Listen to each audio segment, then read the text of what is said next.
오늘도 이 예언의 말씀을 읽고 듣고 묵상하는 우리 모두에게 예수님으로 행복한 한 날이 되시기를 주님의 이름으로 축복합니다. 오늘 함께 묵상하실 본문은 사도행전 1장 12절로 26절의 말씀입니다. 사도행전의 저자는 우리가 어제 나누었듯이 누가복음을 기록한 누가입니다.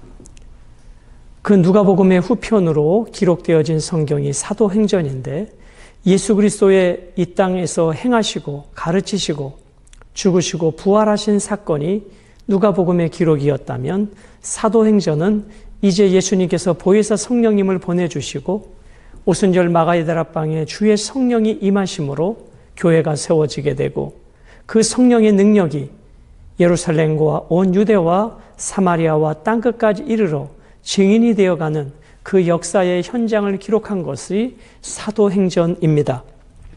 오늘은 성령님께서 행하실 때 우리 성도들은 어떻게 해야 되는가? 늘 말씀드리듯이 신앙의 가장 기본은 순종입니다. 즉, 내 생각, 내 경험, 내 판단을 내려놓고 하나님의 말씀, 성령의 인도하심 앞에 기꺼이 순종하여 하나님의 역사에 쓰임받는 것, 이것이 사도행전의 역사이고 오늘 본문의 성령의 일하심입니다. 이제 하나님은 제자들로 하여금 기다리게 하셨습니다. 오순절 마가의 다락방에 성령이 임할 때까지 기다려야 합니다. 그렇습니다. 신앙은 기다림입니다. 그 기다림은 무의미한 기다림이 아니라 하나님의 때, 하나님의 시간을 기다리는 기다림인 것입니다.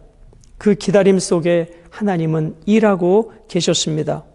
그리고 제자들은 성령의 강림하심을 기다리며 결국 성령에 사로잡히는 인생들이 되어지는 것입니다.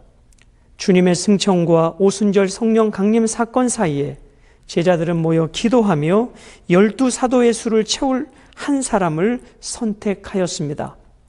가룟 유다의 결석으로 한 자리가 비게 되었죠. 그 한 자리를 제자들이 선택한 것 같지만 결국은 하나님이 모든 일을 주도하십니다. 그러므로 성도들은 하나님의 때를 기다리며 하나님의 역사에 순종함으로 동참해야 될 것입니다. 자, 이제 12절은 감람산에서 예루살렘으로 이동하는 모습이 나옵니다. 제자들이 감람원이라는 산으로부터 예루살렘에 돌아오니 이 산은 예루살렘에서 가까워 안식일에 가기 알맞은 길이라. 자, 감람원이라고 하는 산으로부터 예루살렘으로 돌아왔다. 그 이유는 무엇일까요? 이 산은 예루살렘에서 가까워 안식일에 가기 알맞은 길이었기 때문입니다. 즉, 안식일에 허용된 이동거리가 약 880m였는데 그 거리 안에 들어왔다라는 것이죠. 13절과 14절은 제자들과 예수님 가족의 기도입니다. 들어가 그들이 유하는 다락방으로 올라가니 베드로, 요한, 야고보, 안드레와 빌립, 도마와 바돌로메, 마테와 및 알페오의 아들 야고보, 셀롯인 시몬, 야고보의 아들 유다가 다 거기에 있어 여자들과 예수의 어머니 마리아와 예수의 아우들과 더불어 마음을 같이하여 오로지 기도에 힘쓰더라. 제자들은 예루살렘에 돌아와 그들이 유하는 다락방으로 들어갑니다. 그리고 거기에서 기도합니다. 그들이 기도한 시간은 약 10일간의 기간이었습니다. 가룟 유다를 제외한 11 제자들이 모였습니다. 어떻게 이들이 모일 수 있었을까요? 예수님의 십자가 사건 이후 제자들이 다시 예루살렘에 모두 모인 계기는 예수님의 부활을 경험했기 때문입니다. 어디서도 들어본 적도 없고 경험할 수도 없는 그 부활을 예수님으로부터 직접 경험했던 그들은 이제 주님의 말씀에 순종하여 기다리고 있는 것입니다. 거기에는 예수 그리스도의 육신의 가족들도 함께 있었습니다. 그것에 모여서 무엇을 했습니까? 오로지 기도에 힘썼다. 기도에 힘썼다. 성령의 역사는 기도로 준비된 그릇 위에 부어지고 당겨지는 것입니다. 오늘도 여러분과 저의 삶에 기도로 준비되어지고 채워질 때 주의 성령으로 충만케 됨을, 성령의 능력을 덧입는 것을 경험하게 될 것입니다. 오늘 많은 그리스도인들이 주님 앞에 이 기도의 시간이 너무나 적습니다. 아니, 많은 분들은 아예 기도의 시간이 없습니다. 그러나 성경에 하나님이 쓰셨던 사람들은 한결같은 기도의 사람이었습니다. 우리가 계속해서 성경의 인물들의 기도에 담겨진 하나님의 마음을 나누고 있습니다. 야베스의 기도, 솔로몬의 기도, 엘리야의 기도, 여호사밧의 기도, 다니엘의 기도. 오늘 여러분과 저는 어떠한 기도가 있습니까? 하나님의 뜻을 기다리며 하나님을 향한 나만의 골방의 기도가 있는지 오늘 말씀을 통해서 살펴보기를 원합니다. 그 기도의 골방, 기도의 그릇 위에 하나님의 성령의 역사가 부어지는 것입니다. 15절부터 20절까지는 12사도의 선출에 대한 말씀입니다. 모인 무리의 수가 약 120명이나 되더라. 그때 베드로가 그 형제들 가운데 일어서서 이르되, 형제들아, 성령이 다윗의 입을 통하여 예수 잡는 자들의 길잡이가 된 유다를 가리켜 미리 말씀하신 성경이 응하였으니 마땅하도다. 이 사람은 본래 우리 수 가운데 참여하여 이 직무의 한 부분을 맡았던 자라. 회계 재정을 맡았던 자였지요.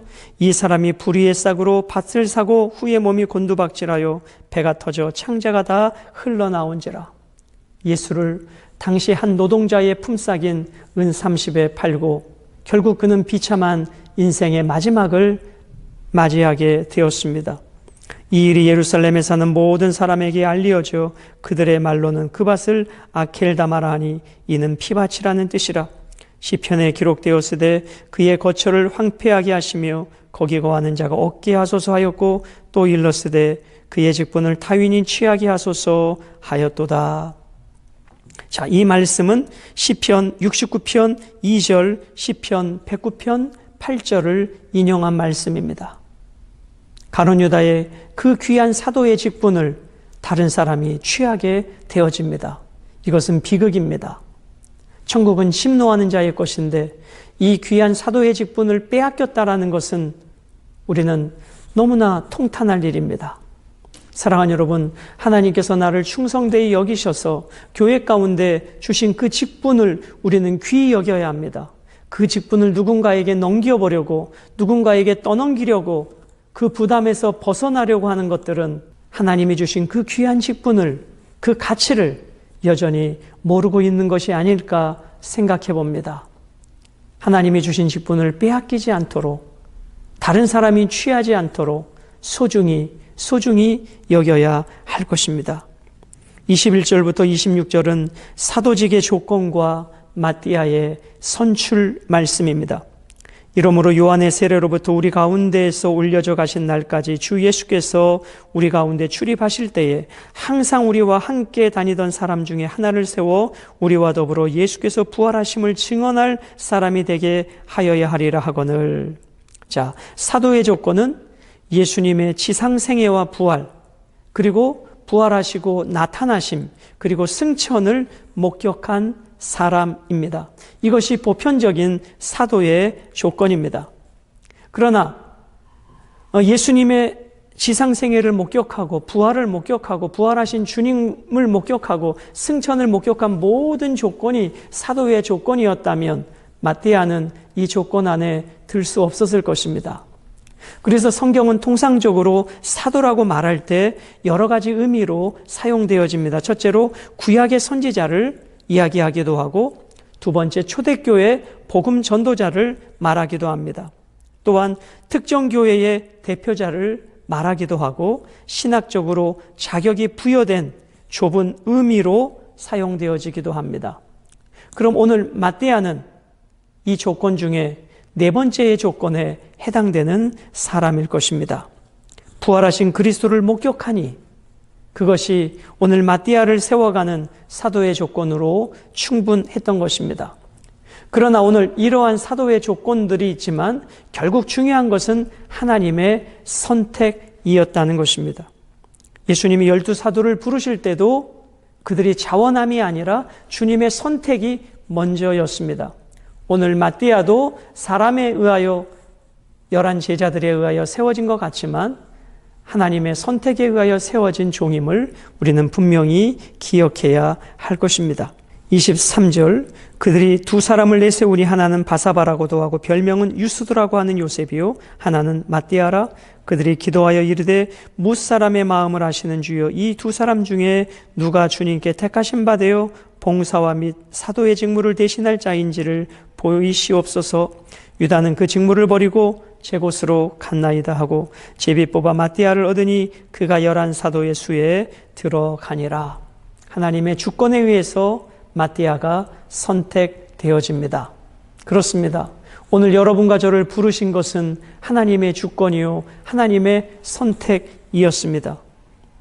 오늘 말씀을 이렇게 우리 한번 정리해 볼까요?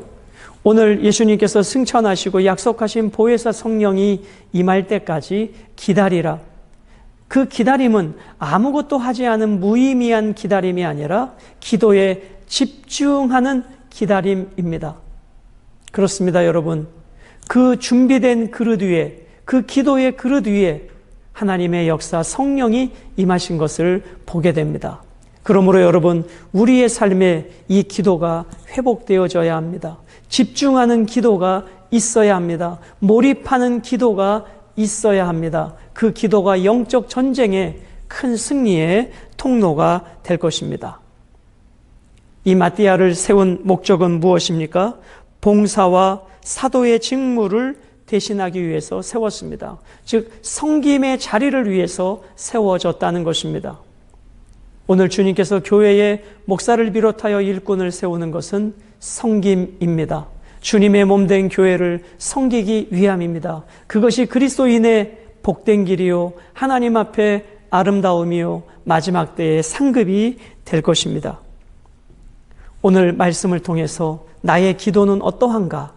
무너져버린 내 기도, 예루살렘을 향하여 다시 창을 열고 기도했던 다니엘처럼 우리도 저 하늘을 소망하며 오늘 초대교회 성령이 임할 때까지 기도했던 저들과 같이 오늘 우리의 삶에 집중된 기도, 골방의 기도, 몰입하는 기도, 이 기도를 통해서 주의 성령을 충만히 받는 복된 삶이 되시기를 주님의 이름으로 축복합니다.